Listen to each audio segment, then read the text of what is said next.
मूर्ख म्हणणं हे का अनपार्लिमेंटरी नाही ना. शब्द आहेत. मूर्खाच्या नंदनवनात फिरतो का तू? तू मूर्ख आहेस का? आता जे मूर्ख आहेत त्यांच्या हृदयात ते लागतं. राहुल गांधींना जर नोटीस आली असेल अंधभक्त आणि मूर्ख म्हटल्याबद्दल, इडियट म्हटल्याबद्दल, हा सरकारचा मूर्खपणा आहे. पार्लमेंटचा म्हणणार नाही, पण जे सरकारच्या ताब्यात हे पार्लमेंट आहे हा त्यांचा मूर्खपणा आहे. तुम्ही संसदेमध्ये येत नाहीत, गृहमंत्री प्रश्नांना उत्तरं देत नाहीत, पळून जाता. देशाचा गृहमंत्री जेव्हा पळून जातो तेव्हा त्याला काय म्हणायचं? त्याला काय शौर्यचक्र द्यायचं का परमवीर चक्र द्यायचं? राहुल गांधी बरोबर बोललेत, आम्ही तेच म्हणतोय. चुकीचं काय? देतील ते उत्तर. वंदे मातरम सोनिया गांधींवर फडणवीसांनी टीका केली. कशाला? अर्धवट वंदे मातरम म्हटलं बौद्धिक नक्षलवाद आहे आम्हाला. हे कोण म्हणतात बघा. ही बौद्धिक कोण घेतं? RSS मध्ये घेतली जातात. कारण यांची बुद्धी कमी आहे सगळ्यांची, म्हणून त्यांना कायम बौद्धिक शिबिरं घ्यावी लागतात. कोणीही अर्धवट वंदे मातरम म्हणत नाही. आज मी सामनामध्ये लिहिलं आहे त्याविषयी. वंदे मातरमची 6 कडवी आहेत. किती? 6. प्रधानमंत्र्यांनी टेलिप्रॉम्प्टर शिवाय ती 6 कडवी म्हणून दाखवावी. मी तर म्हणेन 2 कडवी म्हणून दाखवावी प्रधानमंत्र्यांनी.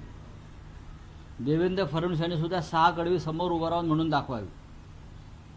आतापर्यंतची प्रथा 1938 साली काँग्रेसनं वंदे मातरम हे राष्ट्रगान म्हणून स्वीकारलं.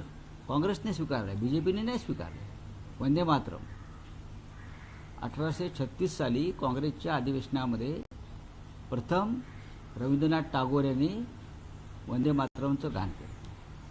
संघाच्या शिबिरात नव्हतं वंदे मातरम, काँग्रेसने केलं आहे. आणि इन्किलाब झिंदाबाद आणि वंदे मातरम ही 2 महाकाव्य आहेत. त्यांना माहीत नसेल तर मी सांगतो. त्यातलं फक्त वंदे मातरम हा याचीच गर्जना करत क्रांतिकारक फासावर गेले. 6 कडवी म्हणत नाही गेले. 6 कडवी म्हणत भगतसिंग फासावर गेला का? किंवा सुखदेव फासावर गेला? वंदे मातरम आणि इन्किलाब झिंदाबाद. भाजपच्या लोकांना जो त्यांना जे इडियट म्हटलं जातं ते यामुळेच इडियट म्हटलं जातं. करोडो रुपये खर्च करून भाजपने तिरंगा यात्रा काढली. काल आपण पाहिलं असेल. महाजन यांनी स्वतंत्र दिवस कितवा आहे हो, म्हणून तर म्हणतो ना इडियट का म्हणतात त्यांना. ह्या लोकांना इडियट का म्हणतात हे तुम्ही रोज पाहताय. प्रधानमंत्र्यांचं काल लाल किल्ल्यावर टेलिप्रॉम्प्टर बंद झालं. नाही, वाचता येत नव्हतं ना. तुम्ही पहा, मी तुम्हाला दाखवतो. माझ्याकडे सगळी क्लिप आहे ती पूर्ण. त्यांचं टेलिप्रॉम्प्टर बंद झाल्यावर जो प्रधानमंत्री जो राष्ट्राला उद्देशून स्वातंत्र्यदिनी भाषण करतो आहे तो अडखळतो, लटपटतो, घाम फुटतो. त्याच्याविषयी तुम्ही काय म्हणाल मला सांगा जरा. ज्या मंत्र्याला कितवा स्वातंत्र्य दिन हे विचारावं लागतं त्यांचा स्वातंत्र्याशी काय संबंध आहे? चंपतराय ना नाशिकचे, काय जरा हां चंपतरायच आहेत ते. पालकमंत्री म्हणून उल्लेख केला त्यांचा सिंहस्थ कुंभमेळ्याच्या पुस्तिकेमध्ये. कोणाच्या?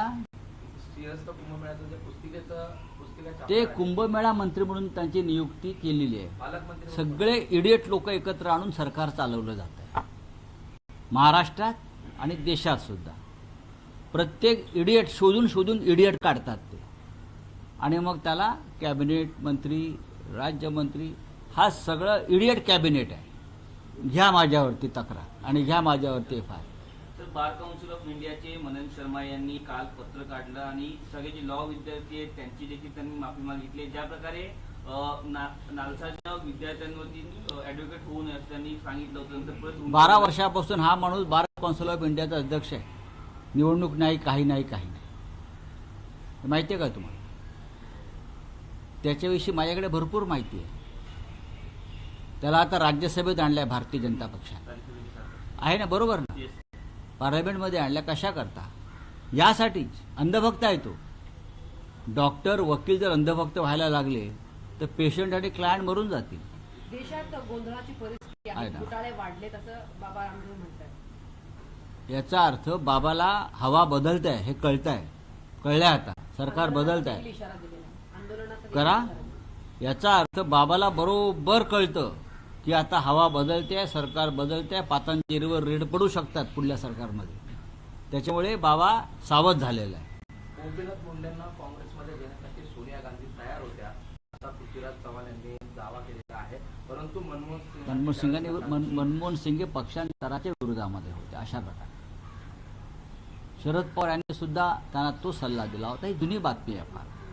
गोपीनाथराव मुंडे यांचा भारतीय जनता पक्षामध्ये छळ झाला होता, छळ केला होता त्या लोकांनी. मानसिकदृष्ट्या त्यांच्यावरती आघात केले जात होते, त्यांचा अपमान केला जात होता गोपीनाथरावांचा. आम्हाला माहिती आहे, आम्ही दिल्लीमध्ये होतो तेव्हा ते पवारसाहेबांना भेटले, ते काँग्रेसच्या नेत्यांना भेटले. पण मनमोहन सिंग हे एक सज्जनग्रस्त होते. त्यांना अशा प्रकारच्या पक्षांतराला त्यांनी विरोध केला होता. त्याच्यामुळे त्यांना सल्ला देण्यात आला की तुम्ही आहात तिथेच थांबा.